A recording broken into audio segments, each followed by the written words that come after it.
सोना में फंसे 3 लोग, बचने की आखिरी कोशिश। मैट ने दर्द को नजरअंदाज करते हुए लगातार पत्थर से छोटी खिड़की पर वार किया। आखिरकार शीशा टूट गया।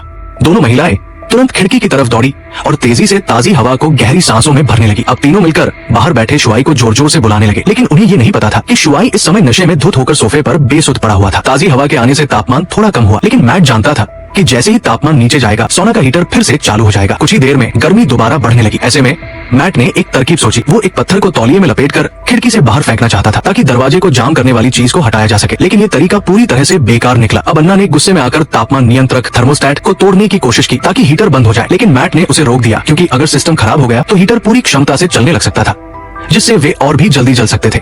इसी बात पर दोनों महिलाओं में बहस शुरू हो गई। मैट ने दीवार पर लगी लाइट को देखा और एक और तरीका सोचा। अगर वो लाइट में शॉर्ट सर्किट करवा दे तो हो सकता है कि बिजली का फ्यूज उड़ जाए और हीटर बंद हो जाए। उसने जल्दी से बल्ब निकाला, एक लकड़ी के चम्मच पर तौलिया लपेटकर उसे गीला किया और बिजली से छेड़छाड़ करने की कोशिश की, लेकिन ये तरीका भी बेकार गया।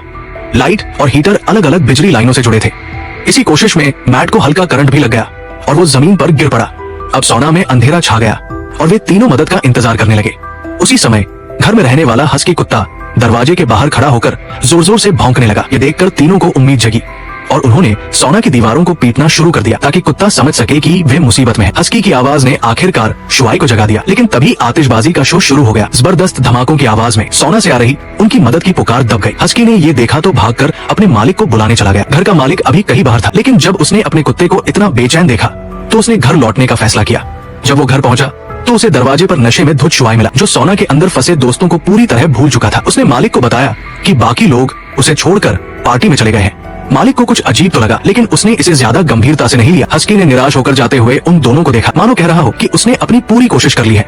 अब सोना के अंदर तीनों की हालत बदतर होती जा रही थी। उनके पास जो भी पीने का पानी था वो खत्म हो चुका था और अब वे नहाने के पानी से अपनी प्यास बुझा रहे थे। इस हालात में अन्ना की सहन शक्ति जवाब दे गई।